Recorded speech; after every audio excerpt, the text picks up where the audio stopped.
చాలా మంది మా యూనిట్ లో ఉన్నారు. జబర్దస్త్ టీ లాంటి ప్రోగ్రామ్ చేసి నితిన్ భరత్. అవునండి. ఈ సినిమాకి మిమ్మల్ని హీరోగా పెట్టుకోవడానికి ఆ పరిచయం లేదన్నా కథకి మీరు కానీ? లేదండి, కథే తీసుకొచ్చింది. యాడెడ్గా వాల్యూ ఏమొచ్చిందంటే పని చేయడం ఈజీ అయిందంటే. సో ఈ కథ ఇలాంటి వ్యక్తి చేయాలి అని వాళ్ళు అనుకున్నప్పుడు అప్రోచ్ అయ్యారు. సో అది వాళ్ళ మొదటి సినిమా, అంత ఈజీగా రిస్క్ తీసుకోరు కదా. సో వాళ్ళకి అన్ని ఆలోచించే వాళ్ళ డెబ్యూ కాబట్టి అందరం కలిసి సినిమా చేస్తాం. మీరు అమలాపురం అబ్బాయి, అప్పుడు విజయవాడ అమ్మాయి. అవునండి. టైటిల్ అమలాపురం అబ్బాయి, విజయవాడ అమ్మాయిని పెట్టుకుంటే అక్కడ అమ్మాయి ఇక్కడ అబ్బాయి. అదే కదండి, మరి విజయవాడ అక్కడ ఉంది,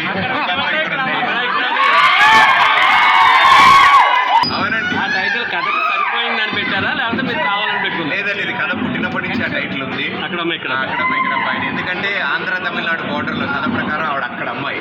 నేను ఒక్కటే ఇక్కడి నుంచి ఇంజనీర్ ఆ ఊరు వెళ్ళి ఇరుక్కుపోతాడు. సో అందుకే అక్కడ అమ్మాయికి ఇక్కడ అబ్బాయికి మధ్యలో జరిగిన ప్రయాణమే ఈ సినిమా. సో హ్యాపీ అనిపించే పెట్టాము. కానీ పెట్టిన తర్వాత మాకు తెలుసు ఎంత రెస్పెక్ట్ఫుల్గా చూడాలి, ఆ టైటిల్ ఎంత బాధ్యత ఉంటుంది. సార్ది, గురుగారిది మొట్టమొదటి సినిమా టైటిల్ అది.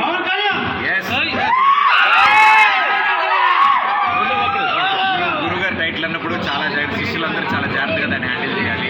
అండ్ అందరికీ నచ్చాలి కూడా.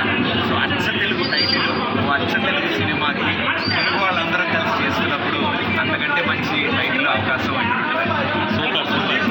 దీని అత్తూరు అమలాపురం, అమలాపురం.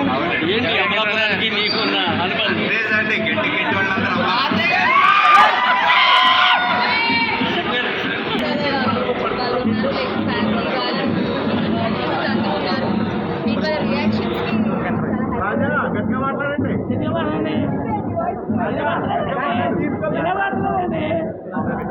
మీకు కూడా ఫిల్మ్ నచ్చితే మీ రిలేటివ్స్కి మీ ఫ్రెండ్స్కి చెప్పి ఇంకా వాళ్ళకి